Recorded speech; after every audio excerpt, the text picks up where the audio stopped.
Welcome to Caricomp Insider, where high-tech facial recognition meets real-world intelligence.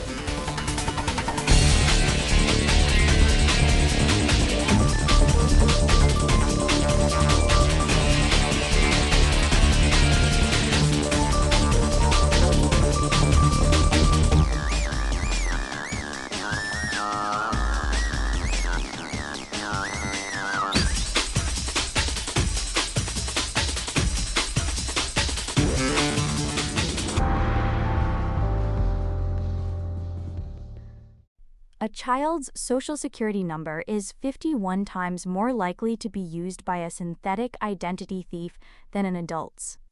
Not because kids have better credit. Because kids don't check their credit at all. That number should sit with you for a second.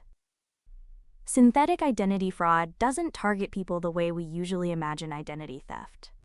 Nobody's draining your bank account while you watch in horror. Instead, a criminal takes one real piece of information, a social security number, and wraps it in a completely invented person. Fake name. Fake address. Fake date of birth. And that Frankenstein identity walks right through the front door of the financial system. If you've ever applied for a credit card, opened a bank account, or unlocked your phone with your face, the systems meant to protect you are the same ones being fooled. And if that makes you uneasy, good. That unease is the beginning of understanding. Today I want to walk you through exactly how this works, why it's accelerating, and what a perfect match actually proves, which turns out to be a lot less than you'd expect. So how does a person who never existed end up with a credit score? It starts with that single real ingredient, the social security number. According to Consumer Affairs, the fraudster doesn't need anything else that's genuine. They invent a name, pick an address, assign a birthday, and apply for credit. The first application usually gets denied. But, and this is the part that stopped me, that denial itself creates a credit file. The system now has a record of this person. The credit agencies call this a fragmented file. Basically, the real SSN anchors the file, but everything else attached to it is fiction. An investigator who checks the SSN sees it's valid. Checks the name, it looks fine on its own. Checks the address, nothing obviously wrong.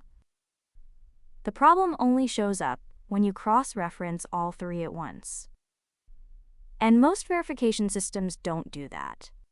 Now the criminal plays a patient game. They nurture that identity like a gardener tending a plant. Small credit lines first. Bills paid on time.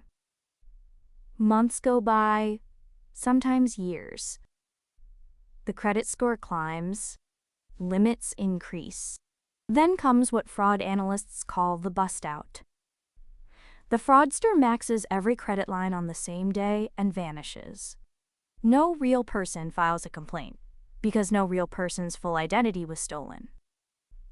That child whose SSN was borrowed? They won't discover the damage until they're 18 and applying for their first car loan. For anyone who's a parent, that thought alone should change how you think about protecting your kids' information.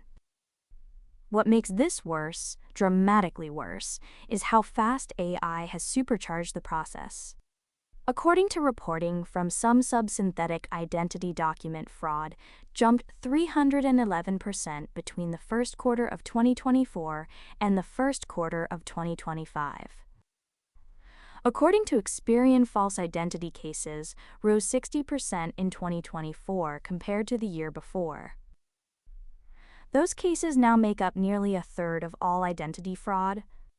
What used to take a criminal weeks of careful document forgery now takes minutes with generative AI tools. And the output doesn't look sloppy. It looks perfect. That perfection extends to the face itself. Deepfake technology can now generate realistic video that passes liveness detection, the system that asks you to blink or turn your head to prove you're a real person sitting in front of a camera. A fraudster intercepts a verification session, feeds in an AI-generated face that matches the fake ID photo, and the system sees what looks like a living, breathing human matching valid documents. Voice cloning makes it even easier.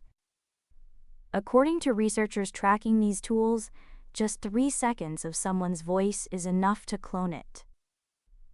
A YouTube clip, a voicemail greeting, a social media video, any of those will do. So a clean ID photo, a matching selfie, and a voice that sounds right can all be manufactured from scratch. For fraud teams, that means a single verification check proves almost nothing. For the rest of us, it means the systems we trust to confirm this is really you can be fooled by someone who isn't you at all. And there's a structural blind spot that makes detection even harder. When a synthetic identity applies for loans at 5 different banks on the same day, each bank only sees its own application. Individually, every application looks clean. The credit score checks out. The ID matches. No single lender can see the full picture. Detection only becomes possible at the bureau level, when someone steps back and looks across all 5 institutions at once. Most people assume that if a bank approves you, the bank has confirmed you're real. That assumption is understandable, because for decades it was mostly true. But traditional fraud detection was built to catch stolen identities. One real person. Complete takeover. It was never designed to catch fragmented fraud, where one real data point gets wrapped in layers of invention. A perfect match isn't proof of a real person. It's proof that every individual checkpoint was satisfied, and that's exactly what synthetic fraud is engineered to do. The red flag isn't a mismatch. The red flag is when everything matches too cleanly and nothing contradicts across systems. So remember 3 things.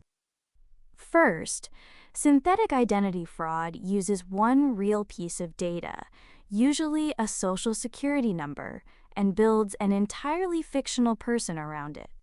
Second, AI tools now generate faces, voices, and documents realistic enough to pass the verification systems we all rely on. Third, catching this fraud requires cross-checking across multiple sources. No single match, no single institution, and no single selfie is enough anymore. Whether you review fraud cases for a living or you're just trying to keep your kids' future credit safe, the lesson is the same. Trust isn't built from evidence that matches. It's built from evidence that's been tested against contradiction. The full story's in the description, if you want the deep dive. Now you know something most people in this industry don't. Use it. And when you're ready to put it to work, Caracomp.com. We'll see you tomorrow.